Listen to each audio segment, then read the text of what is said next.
For this section, this last part of the section, we are going to be talking about logarithmic differentiation, which is different than taking the derivative of the log. It actually uses the properties of taking derivatives of the logs and how they form composite functions. So that's the point of this section. Use logarithmic differentiation to determine the derivative of a function.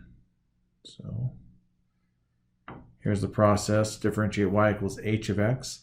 Using logarithmic differentiation, take the natural log of both sides of the equation to get natural log of y equals natural log of h of x. And then use properties of log so you can expand that natural log of h of x as much as possible to simplify it. Then you take the derivative of both sides, knowing that the left side you end up with this 1 over y dy dx. And then the right side, you had that expanded, so those derivatives should be pretty simple. And then you can multiply both sides by y to get the dy dx by itself.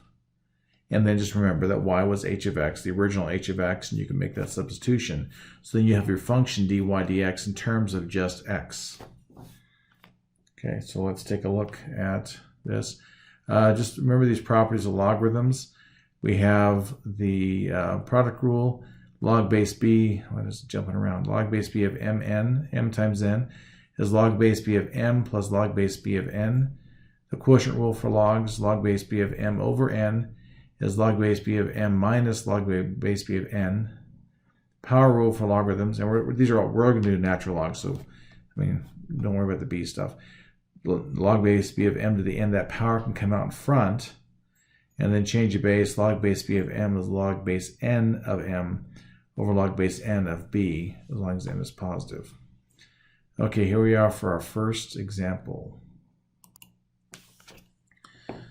So we can take the natural log of both sides. We have the natural log of y equals the natural log of 2x to the fourth plus 1 to the tangent x. So as it sits, that's a really complicated thing to take the derivative of. But this tangent x thing, because it's in logarithmic form, can come out front. So you have the natural log of y equals tangent of x times the natural log of our 2x to the fourth plus 1. So now if we take the derivative on the left, we're going to have the 1 over y times y prime, because that's the derivative of natural log of y, where y is a function of x. So we're using the chain rule there. Now we have the product rule because we have two functions that are functions of x, meaning the product of two functions. So that'd be like secant squared x times the natural log of 2x to the fourth plus 1 plus tangent of x times the derivative of 2x to the fourth plus 1 is 1 over 2x to the fourth plus 1 times the derivative of 2x to the fourth plus 1, which is 8x. So let's see. This will clean up a little bit. I'm going to move this over here to give us a little more workspace. So we're going to have secant squared x times that natural log of 2x to the fourth plus 1 plus 8x tangent x over 2x to the fourth plus 1, like that. And then we want to make it just a y prime or dy dx only, so y prime is going to be y times that whole expression, that's secant squared x, natural log of 2x to the fourth plus 1 plus 8x tangent x over 2x to the fourth plus 1. So what's that going to be?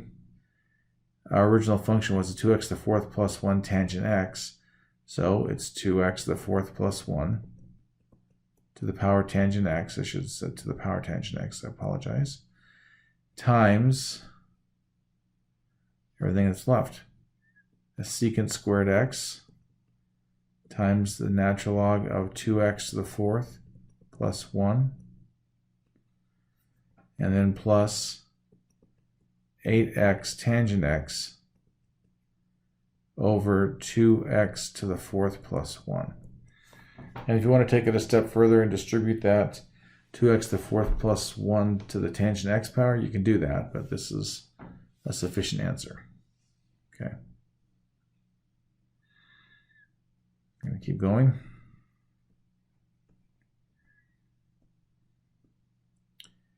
So here's another one. This looks pretty bad. Just sitting there looking at, man, that would be a lot of product rule and quotient rule. So we can clean it up a little bit by saying that it's the natural log of y equals the natural log of x times the square root of 2x plus 1 over e to the x sine cubed x.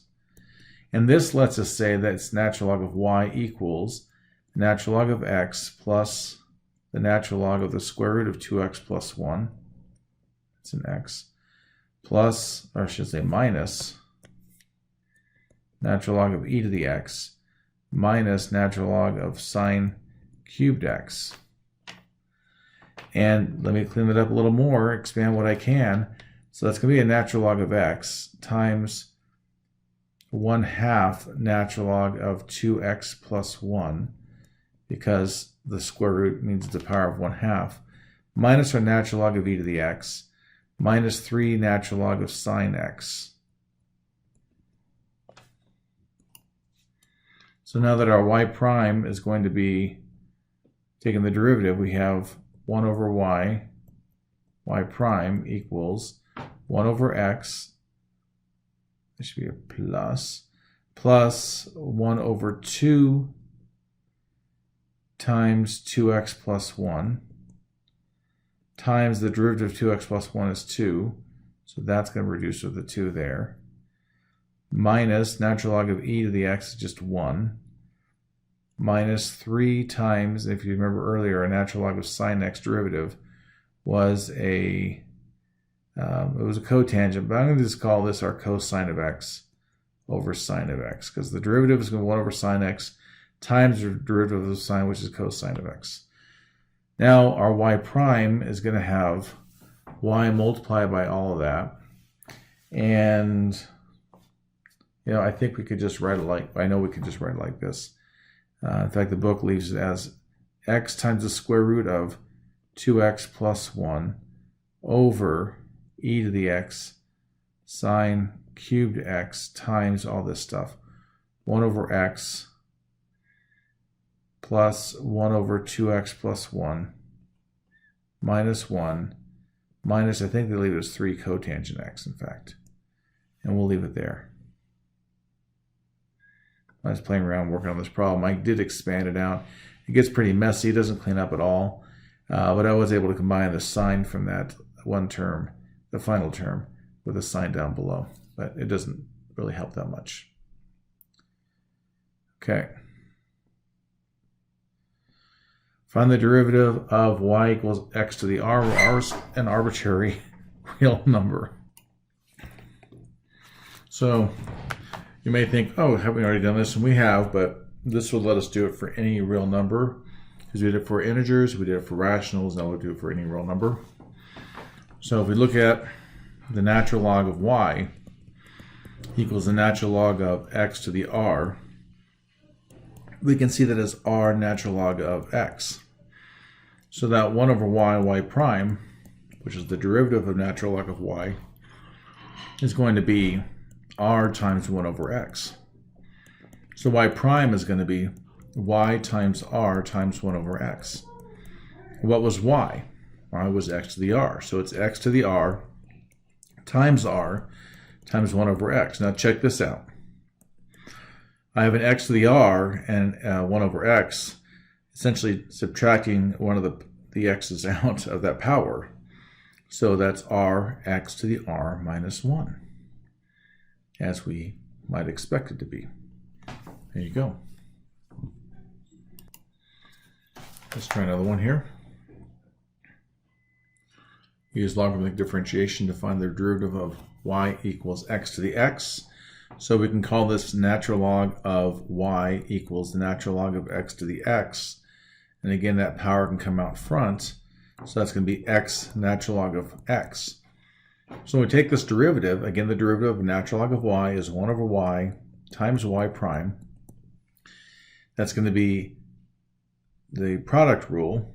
So we're going to have 1 times natural log of x plus x times 1 over x. And now if we multiply everything by the y, we have y prime is y times natural log of x plus 1, x times 1 over x is 1. But what was y? Y was x to the x. So it's x to the x times natural log of x plus 1. And you can leave it like that, or you can distribute that and make it x to the x natural log of x plus x to the x. Okay. Got a couple more examples to work through. Here's another one. Find the derivative of y equals tangent x to the pi power. And I don't think we need to make this any more complicated than what it is. So y prime is just going to be pi times tangent x to the power of pi minus 1. That's it. Oh, forgot one thing. What's the derivative of tangent? It's secant squared x. So there you go. You can write it as pi secant squared x times tangent x to the pi power. Okay, in our last example, we are going to find this derivative of, using logarithmic differentiation of y equals x plus 3 to the x plus 7. So our natural log of y is going to be the natural log of x plus 3 to the x plus 7. So I can write that as x plus 7 times natural log of x plus 3. So our derivative of natural log of y is, again, 1 over y times y prime. And then we have a product rule. So I'm going to do the derivative of the first one as a 1 times the natural log of x plus 3 plus x plus 7 times the derivative of natural log of x plus 3, so that's 1 over x plus 3, and the derivative of the x plus 3 is a 1. So our y prime would be y times this whole thing, the natural log of x plus 3 plus x plus 7 over x plus 3. And what was y? Y was x plus 3 to the x plus 7 times that natural log of x plus 3 plus the x plus 7 over x plus 3. If you want, we can distribute the x plus 3 to the x plus 7 through. I don't think it's really too necessary. And I don't really remember which one the book left with. So x plus 3 to the x plus 7 times natural log of x plus 3 plus x plus 3 to the x plus 7 times x plus 7 over x plus 3. I guess that could subtract the power a little bit and leave you in the last part to be y prime equals x plus 3 to the x plus 7 natural log of x plus 3 plus x plus 3 to the x plus 6, because there's an x plus 3, the one down below, times the x plus 7. Okay, and that's it. Hope you enjoyed that.